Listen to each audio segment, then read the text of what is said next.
The Lakurawa, they came in as a radical and violent group with quote and unquote their own Islamic teachings and also their own Islamic ideology.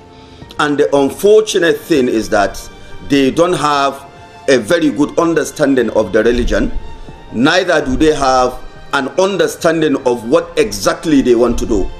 And the fact of the matter is, the locals will tell you, they preach religion, they preach their own ideology and their own teachings, but they seem not to even understand what they are actually into. And what do we see? We see people from different nationalities. They are mostly not Nigerians.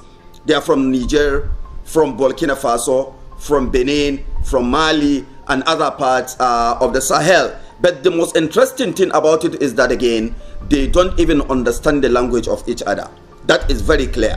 And in some part of Sokoto, where they operate, in these local government areas that I'm going to mention, around Ilela, around Tangaza, Godu, Bale, Benji, Silami, down to some part of KB, particularly in Kangiwa, in Augi, and as we speak today, they are in some part of Argungu local government area.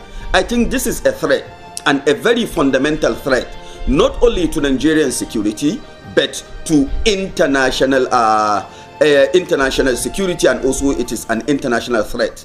In my own opinion, the fight against these people requires a robust and elaborate operation. We don't actually need to engage in customized security operation in these places, because they have entrenched the communities, they have gotten the acceptance on the part of the communities. And what do we see? Traditional authorities, even yesterday I was relating with some of them, they said they have no option. You've seen people with military grade weapons.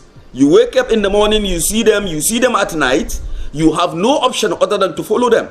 And that is what is actually going on in these rural areas. If you take, for instance, Augi local government, you find quite a number of the district.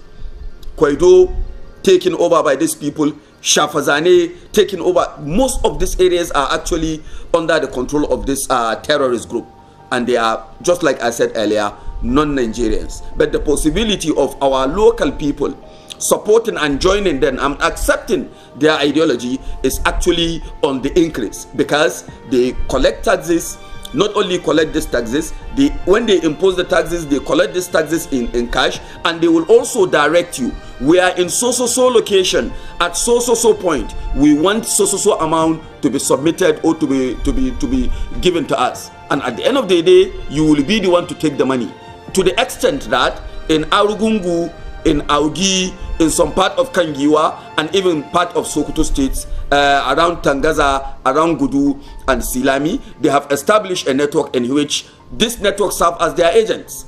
They impose levies on you, 10 heads of your cattle, they will say you pay 200 or 300,000. If you want to pay, we are in Juma Jimi, we are in Giragiri, we are in Raka, they will mention locations.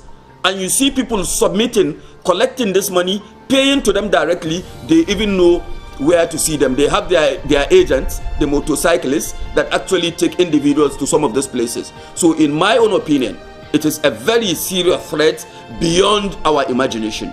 And we really need a robust international collaboration. It's not just about the issue of Nigeria anymore. Rather, it is the issue of getting the support of international communities to deal with this particular threat. It is imminent, it is increasing, it is expanding, and rural communities are crying day in, day out about the activities of this group.